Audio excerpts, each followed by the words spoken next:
ದೊಡ್ಡಮನೆಯ ಅದೃಷ್ಟ ದೇವತೆ ದೇವೇಗೌಡ ಅವರ ಏನು ಸಂಪೂರ್ಣ ರಾಜಕೀಯ ಜೀವನ ಏನಿತ್ತು ಅದರ ಹಿಂದೆ ಇದ್ದಂತಹ ಅತಿ ದೊಡ್ಡ ಶಕ್ತಿ ಅದು ಚೆನ್ನಮ್ಮ ಅವರು. ಹಾಸನದ ಹೊಳೆನರಸೀಪುರದತ್ತ ಚೆನ್ನಮ್ಮ ಅವರ ಪಾರ್ಥಿವ ಶರೀರ ಇದೀಗ ತೆಗೆದುಕೊಂಡು ಹೋಗಲಾಗ್ತಾ ಇದೆ. ಹಾಸನದಲ್ಲೂ ಕೂಡ ಕೆಲ ಹೊತ್ತು ಅಂತಿಮ ದರ್ಶನಕ್ಕೆ ಅವಕಾಶವನ್ನು ಮಾಡಿಕೊಡಲಾಗುತ್ತೆ. ಹೂವಿನಿಂದ ಅಲಂಕಾರಗೊಂಡಿರುವಂತಹ ವಾಹನದಲ್ಲಿ ಅಂತಿಮ ಯಾತ್ರೆ ಆರಂಭ ಆಗಿದೆ. ತಾಯಿಯ ಪಾರ್ಥಿವ ಶರೀರದ ಮುಂದೆ ಎಚ್.ಡಿ. ಕುಮಾರಸ್ವಾಮಿ ಅವರು ಕುಳಿತಿದ್ದಾರೆ. ವಾಹನದಲ್ಲಿ ಮಗಳು ಅನುಸೂಯ, ಮೊಮ್ಮಗ ನಿಖಿಲ್ ಕೂಡ ಇದ್ದಾರೆ. ರಸ್ತೆಯುದ್ದಕ್ಕೂ ಚೆನ್ನಮ್ಮನ ದರ್ಶನವನ್ನು ಸಾರ್ವಜನಿಕರು ಪಡೆದುಕೊಳ್ತಾ ಇದ್ದಾರೆ. ಕೆಲವೇ ಹೊತ್ತಿನಲ್ಲಿ ಹರದನಹಳ್ಳಿ ಗ್ರಾಮಕ್ಕೆ ಪಾರ್ಥಿವ ಶರೀರ ತರಲಾಗುತ್ತೆ. ಹಾಸನದ ಹೊಳೆ ನರಸೀಪುರದತ್ತ ಚೆನ್ನಮ್ಮ ಅವರ ಪಾರ್ಥಿವ ಶರೀರ ತೆಗೆದುಕೊಂಡು ಹೋಗಲಾಗ್ತಾ ಇದೆ. ದೃಶ್ಯಾವಳಿಯಲ್ಲಿ ನೋಡ್ತಾ ಇದ್ದೀರಿ. ಇನ್ನೇನು ಕೆಲವೇ ಕ್ಷಣಗಳಲ್ಲಿ ಗ್ರಾಮಕ್ಕೆ ತೆಗೆದುಕೊಂಡು ಬರಲಾಗುತ್ತೆ. ಎಚ್.ಡಿ. ದೇವೇಗೌಡ ಅವರು ಸುದೀರ್ಘವಾಗಿರುವಂತಹ ರಾಜಕಾರಣ, ಇನ್ನೂ ಕೂಡ ಸಕ್ರಿಯ ರಾಜಕಾರಣದಲ್ಲಿದ್ದಾರೆ. ಕರ್ನಾಟಕದಿಂದ ಏಕೈಕ ಪ್ರಧಾನಿಯಾದಂತಹ ವ್ಯಕ್ತಿ. ಅದರ ಜೊತೆಗೆ ರಾಜ್ಯ ರಾಜಕಾರಣದ ಜೊತೆಗೆ ರಾಷ್ಟ್ರ ರಾಜಕಾರಣದಲ್ಲೂ ಕೂಡ ಒಂದು ಬಹುದೊಡ್ಡ ಶಕ್ತಿ ಅಂತ ಹೇಳಿದರೂ ಕೂಡ ತಪ್ಪಾಗೋದಿಲ್ಲ ದೇವೇಗೌಡರು.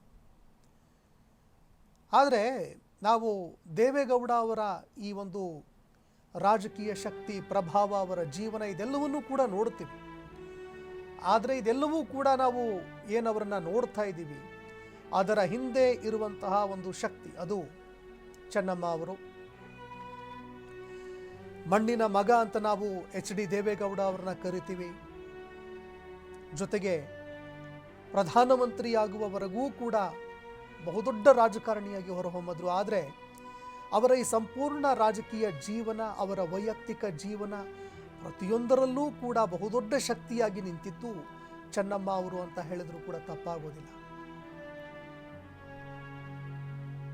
ಅನೇಕ ಸಂದರ್ಭದಲ್ಲಿ ನಾವು ಒಂದು ಮಾತನ್ನ ಕೇಳಿರ್ತೀವಿ. ಪ್ರತಿಯೊಬ್ಬ ಸಕ್ಸಸ್ಫುಲ್ ಪರ್ಸನ್ ಏನಿರ್ತಾನೆ, ವ್ಯಕ್ತಿ ಏನಿರ್ತಾನೆ, ಆತನ ಹಿಂದೆ ಒಬ್ಬ ಯಶಸ್ವಿ ಮಹಿಳೆ ಇರ್ತಾರೆ ಅನ್ನುವಂಥದ್ದು.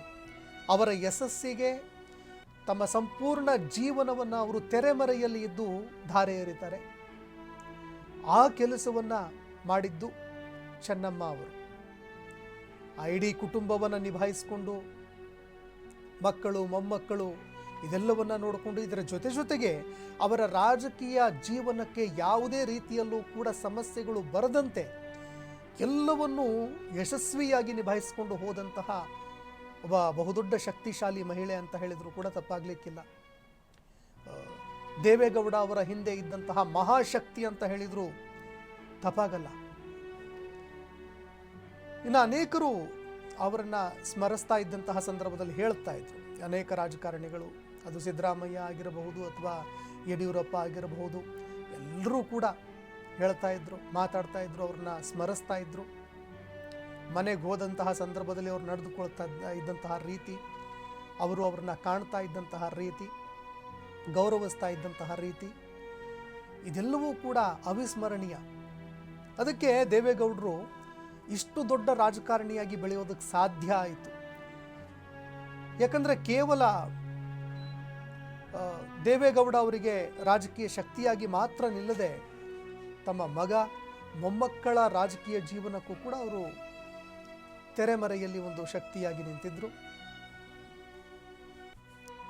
ಇನ್ನು ದೇವೇಗೌಡ ಅವರ ನೆರಳಿನಂತೆ ಇದ್ದು ಸರಳತೆ, ತಾಳ್ಮೆ, ಮಾತೃತ್ವದ ಸಾಕಾರ ಎಲ್ಲದರ ಒಂದು ಆ ಮೂರ್ತಿಯಾಗಿ ಚೆನ್ನಮ್ಮ ಅವರು ಇದೆಲ್ಲವನ್ನೂ ಕೂಡ ನಿಭಾಯಿಸಿಕೊಂಡು ಹೋಗಿದ್ದು ನಿಜಕ್ಕೂ ಕೂಡ ಶ್ಲಾಘನೀಯ.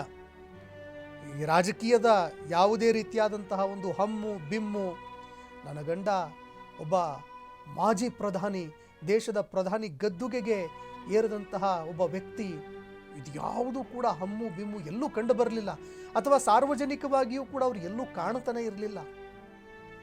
ಎಲ್ಲೋ ಒಂದು ಕಡೆ ಚೆನ್ನಮ್ಮ ಅವರು ಒಂದು ಫೋಟೋಗೆ ಸಿಕ್ಕಿಬಿಟ್ರೆ ಅಪರೂಪ. ಕ್ಯಾಮ್ರಾ ಕಣ್ಣುಗಳಿಗೆ ಏನಾದರೂ ಸಿಕ್ಕಿಬಿಟ್ರೆ ಇಮಿಡಿಯೇಟ್ ಆಗಿ ಎಲ್ಲ ಮಾಧ್ಯಮಗಳು ಅಥವಾ ಕ್ಯಾಮ್ರಾನ ಹರಿಸ್ತಾ ಇದ್ವು. ಯಾಕಂದರೆ ಇಡೀ ದೇಶಕ್ಕೆ ಒಬ್ಬ ಪ್ರಧಾನಿಯನ್ನು ಕೊಟ್ಟಂತಹ ಹೆಗ್ಗಳಿಕೆ ಅವರದ್ದು. ತಮ್ಮ ಗಂಡನನ್ನು ಪ್ರಧಾನಿಯಾಗಿ ಬೆಳೆಸುವಲ್ಲಿ ಮಹತ್ವದ ಪಾತ್ರವನ್ನು ಅವರು ವಹಿಸಿದ್ರು.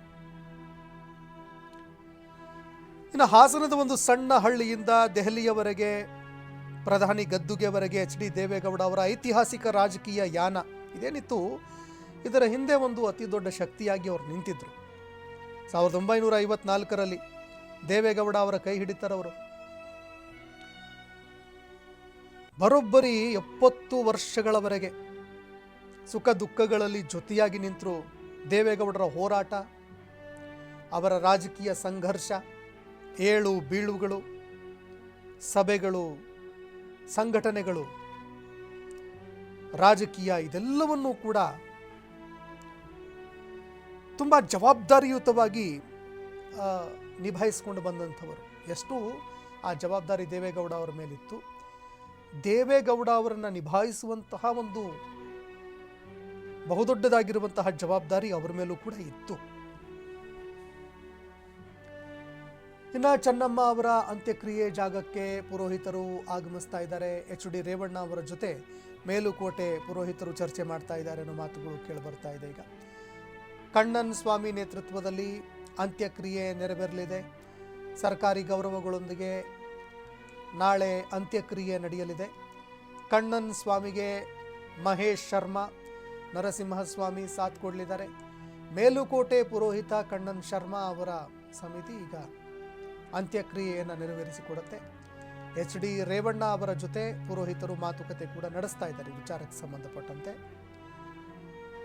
ಹಿಂದೂ ಧಾರ್ಮಿಕ ವಿಧಿವಿಧಾನಗಳ ಪ್ರಕಾರ ಅಂತ್ಯಕ್ರಿಯೆ ನೆರವೇರಿಸೋದಕ್ಕೆ ಚಿಂತನೆಗಳು ನಡೀತಾ ಇದೆ. ರೇವಣ್ಣ ಅವರ ಜೊತೆಗೆ ಮಾತುಕತೆ ನಡೆಸ್ತಾ ಇದ್ದಾರೆ ಅನ್ನೋ ಮಾತುಗಳು, ಮಾಹಿತಿಗಳು ಲಭ್ಯವಾಗ್ತಾ ಇದೆ. ಮತ್ತೊಂದು ಕಡೆ ಅಲ್ಲಿ ಅಂತಿಮ ದರ್ಶನಕ್ಕೂ ಕೂಡ ವ್ಯವಸ್ಥೆ ಮಾಡಲಾಗಿದೆ. ದೃಶ್ಯಾವಳಿಯಲ್ಲಿ ನೋಡ್ತಾ ಇದ್ದೀರಿ. ಇಡೀ ಮಂಡ್ಯದ ಜನತೆ ಅತ್ಯಂತ ಪ್ರೀತಿಸ್ತಾ ಇದ್ರು. ಆ ಭಾಗದ ಪ್ರತಿಯೊಬ್ಬರೂ ಕೂಡ ಅವ್ರನ್ನ ತಾಯಿಯಾಗಿ ನೋಡ್ತಾ ಇದ್ರು ಅಂತ ಕೂಡ ಅನೇಕರು ಹೇಳ್ತಾರೆ. ಮನೆಗೆ ಹೋದಾಗ ಯಾರಿಗೂ ಕೂಡ ಒಂದು ಮಾತು ಹೇಳಿದವರಲ್ಲ, ಯಾಕೆ ಬರ್ತೀರಂತ ಕೇಳಿದವರಲ್ಲ, ಎಲ್ಲರನ್ನೂ ಕೂಡ ಪ್ರೀತಿಯಿಂದ ಆಲಂಗಿಸ್ಕೊಂಡು ಮನೆಗೆ ಹೋಗೋರಿಗೆ ಬರೋರಿಗೆ ಪ್ರೀತಿ ವಾತ್ಸಲ್ಯದಿಂದ ನೋಡಿಕೊಂಡು ದೇವೇಗೌಡ ಅವರ ರಾಜಕೀಯ ಜೀವನಕ್ಕೂ ಕೂಡ ಒಂದು ಬಹುದೊಡ್ಡದಾಗಿರುವಂತಹ ಶಕ್ತಿಯಾದರು. ಕೇಳ್ತಾ ಇದ್ದೆ ನಾನು ಆಗಲೇ, ಕೆಲವರು ಹೇಳ್ತಾ ಇದ್ರು ಅವ್ರ ಮೇಲೆ ಒಂದ್ಸತೆ ಆ್ಯಸಿಡ್ ದಾಳಿ ಕೂಡ ಆಗತ್ತೆ. ಆ್ಯಸಿಡ್ ದಾಳಿ ಆದಂತಹ ಸಂದರ್ಭದಲ್ಲಿ ದೇವೇಗೌಡ ಅವರ ರಾಜಕೀಯ ಜೀವನದಲ್ಲಿ ದೊಡ್ಡ ಆಘಾತ ಅದು. ಯಾಕಂದರೆ ಇಡೀ ಕುಟುಂಬವನ್ನು ನಿಭಾಯಿಸ್ತಾ ಇದ್ದಂತಹ ಚೆನ್ನಮ್ಮ ಅವರ ಮೇಲೆ ಆ್ಯಸಿಡ್ ದಾಳಿ ಆದಂತಹ ಸಂದರ್ಭದಲ್ಲಿ ನಿಜಕ್ಕೂ ಕೂಡ ಮೋಸ್ಟ್ಲಿ ಎಲೆಕ್ಷನ್ ಸೋತಾಗಲೂ ಕೂಡ ಅವರು ಕುಸಿದಿದ್ರೋ ಇಲ್ವೋ ಗೊತ್ತಿಲ್ಲ. ಆದರೆ ಆ ಒಂದು ಘಟನೆ ತುಂಬ ದುಃಖಕ್ಕೀಡು ಮಾಡಿತು. ನನ್ನ ರಾಜಕೀಯ ಜೀವನದಿಂದ ಹೀಗಾಯ್ತಲ್ಲ ಅನ್ನೋ ನೋವು ಅವ್ರಿಗೂ ಕೂಡ ತುಂಬ ಕಾಡಿರುತ್ತೆ. ಆದರೆ ಅದರ ಹೊರತಾಗಿಯೂ ಕೂಡ ಅವರು ಕುಗ್ಗಲಿಲ್ಲ, ಜಗ್ಗಲಿಲ್ಲ. ಯಾವುದೇ ರೀತಿಯಾದಂತಹ ಒಂದು